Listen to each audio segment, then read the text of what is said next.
सतगुण विष्णु जी, तमगुण शिव जी, ये तीन प्रभु हैं और एक एक विभाग के मंत्री हैं। एक ब्रह्मांड के अंदर ये पृथ्वी लोक, ऊपर स्वर्ग लोक और नीचे पाताल लोक को, इन तीन लोकों के ऊपर ये एक एक विभाग के विभागीय मंत्री हैं और इनके अंदर से एक ऐसी तरंग निकलती है जैसे, और वो कैसे प्रभावित कर रही है हमारे को, जैसे रसोई के अंदर किचन में छौंक लगता है मिर्चों का, और वो छौंक का जो ओरिजिनल वस्तु तो साकार वस्तु तो रसोई में, उससे निकली हुई तरंग ने वो जाकर के उस शक्ति ने, निर्गुण शक्ति, निराकार शक्ति निकलती है उसके अंदर से, और उसने जाकर के अन्य कक्षों में बैठे हुए व्यक्तियों को भी प्रभावित कर दिया। उनको छींकें आने लगी। वो छींकें ना आने देना उन व्यक्तियों के बस की बात नहीं। छींक आएंगी उस मिर्च के प्रभाव से, रोक नहीं सकते। अब साकार वस्तु रसोई में उसकी निराकार शक्ति ने कहाँ इफेक्ट कर दिया, ऐसा इन भगवानों की अंत के अंदर से निकल रहे इन गुणों की शक्ति समझो, ये गुणता समझो। भगवान ब्रह्मा जी, भगवान विष्णु जी, भगवान शिव जी, ये अपने ऊपर के लोकों में रहते हैं। इनकी राजधानियां अलग अलग, और वहाँ पर बहुत बड़ा इनका राज्य है। इनकी अलग से राजधानी में इनके पुजारी वहीं जाकर के देव पद प्राप्त करते हैं। वहाँ रेस्टोरेंट बने हुए हैं जिनको स्वर्ग बोला जाता है। तो ये भगवान मूल रूप में वहाँ रहते हैं अपने स्थानों पर। वहाँ से इनकी बॉडी से, इनके शरीर से निकल रहा ये निराकार पावर, निकल रही शक्ति, ये हम तीन लोक के प्राणियों को प्रभावित करती हैं।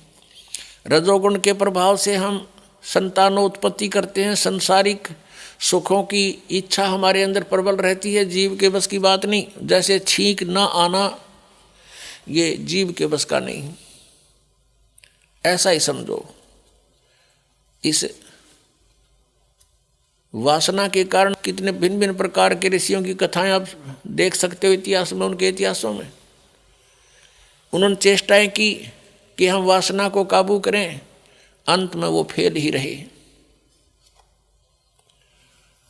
ऐसे ही ये ममता, जो एक दूसरे में ममता, मोह, संपत्ति में मोह, पुत्रों में मोह, माता पिता के अंदर लगाओ, पति पत्नी में आपस में प्रेम, तो ये जो है जीव के बस का नहीं।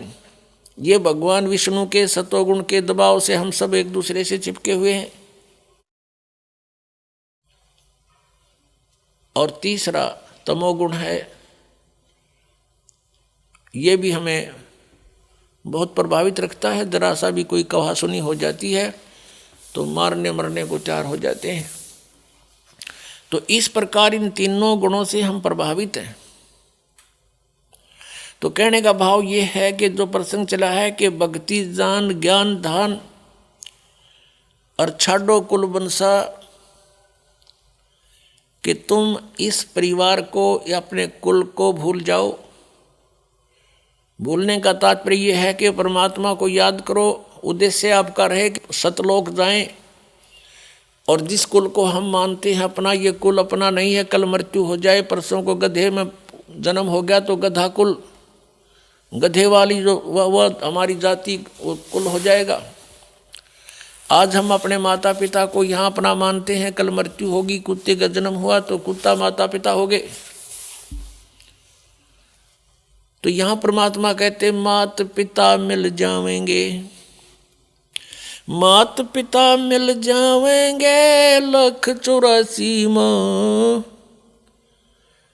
ये सतगुरु सेवा और बंदगी भाई फेर मिलन की ना। माता पिता तो जहाँ भी आपका जन्म होगा वहीं मिल जाएंगे। पशु योनि में गए वहाँ माता पिता, पक्षी योनि में गए वहाँ माता पिता, लेकिन मनुष्य जीवन के अंदर आपको माता पिता भी प्राप्त हैं, लेकिन इसमें आप परमात्मा भी प्राप्त कर सकते।